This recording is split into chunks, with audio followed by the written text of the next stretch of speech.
Hello and welcome to Comicana. I'm Hass, and each episode we're going to take a look at some of the hidden artistry in the pages of comic books. If we talk about our favourite creators in comics, who are the first names we go to? Artists, probably. Writers, sure. You might even go for a colorist, rarely an inker, and I'd be surprised if anyone was picking a letterist as their favourite current creator. And it goes to show how unsung the art of comic book lettering really is. The thought tends to be that it's just putting text into a balloon and placing them on a page, ideally in some dead space left by the artist so it's not getting in the way of anything. Joe Caramagna is a letterist, working on quite a few Marvel titles, who continuously shows that there is so much more going on than just pasting text into a balloon and moving on. And actually, when you delve into it, you realise how much the lettering and placement of balloons is adding to the actual storytelling process itself. Again, I want to look at one of these big superhero books, and this time it's Steve Rogers by Nick Spencer, Jesus Sayas, Rochelle Rosenberg, and lettering by Caramagna. And I use this as an example because here it's nothing too flashy, nothing that would really stop you in your tracks and say, wow, that's incredible lettering. But it is. And it shows a real competence of craft from Caramagna's part, which really showcases just how subtle the art of comic book lettering really is. And this will be a constant theme in episodes of Comicana, but it's about how the creators are doing their job in ways where it's not actually in your face, where you don't actually stop, get pulled out of the story. A lot of it is very subtle, it's hidden, and that's what we love to look at on this show.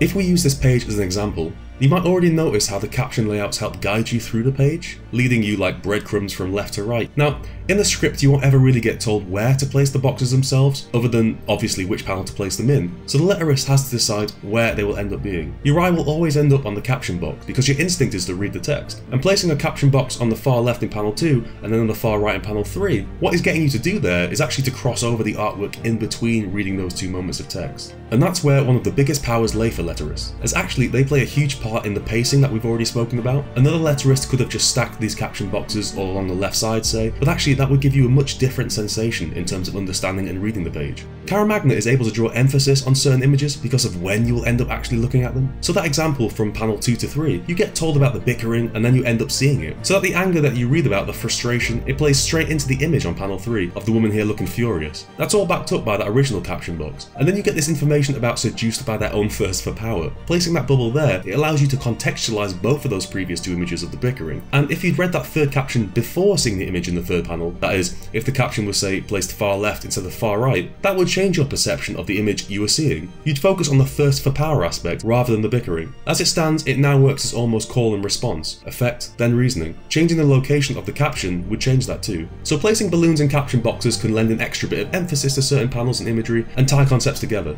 It can also be a way to nicely cap off a sequence at the end of a page, to put a kind of stamp on the proceedings. At the very bottom of this page, we get the image of the man in the bed, and because the caption is on the far right, away from the central point of focus of the two characters and the bed, so it's that final point of interest, the last thing to focus on. It gives that ending much more impact and much more power. But let's also talk a little more about eye lines and focus on that. If we turn the page, you get this action scene, a mini chase across a bridge and some flying fists. Again, you can probably already see that path that's being created by the balloons, taking you across to the right side panels, down and then across again. And the placement of captions can be particularly important when dealing with action moments like this. Place them one way and you're going to break up the flow or draw emphasis to particular moments. An entirely valid approach, and it depends on what the story you're telling is and what the aim of the scene is. Alternatively, if you place them more bunched together, you can speed up the process a little bit more. Here, Caramagna spaces them out to draw attention to the violence. He purposefully keeps the captions on opposite sides of the actual action being depicted. So if you look at the column of panels on the right side, your eye is obviously moving down. This is the aim with stacked panels, to limit movement in your eye to pretty much a straight vertical drop.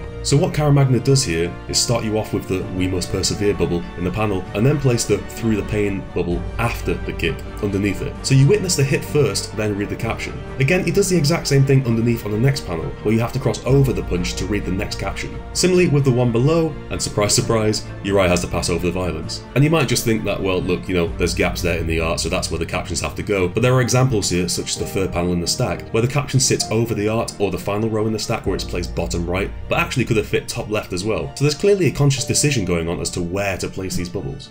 And there's just one short example I want to show you, utilising a similar effect, but important because it's the final page of the comic story and actually the final panel. And you've got a choice here, right? Do you lead with the visuals, or do you lead with the dialogue? If you lead with the dialogue, then you end up putting more emphasis on the visual, because it's a takeaway of the story then. So there's a choice to be made. What Caramagna chooses, as you can see, is to lead with the visual and end with the dialogue. And that, quite frankly, is kinda genius, because here we're being asked a question by the character, leading to a cliffhanger at the end of the comic. If you flip this, and you had that dialogue first, then the arm outstretched, the message is the same, sure, but the pose itself and the panel itself isn't anywhere near as dramatic as what's being said. It's clearly a beat point by Spencer, and an important one at that for the story. But what's more important in this final panel is the specific question being offered by Rogers. So you have to place the emphasis on that question, and Caramagna does by leaving it as our last moment of the comic. There is really great lettering going on in so many books, and no doubt your favourite current title will have a lot of this going on in it as standard. There's so much more to placement of balloons and captions than I've gotten into here in this episode, and we're only just talking about their placement.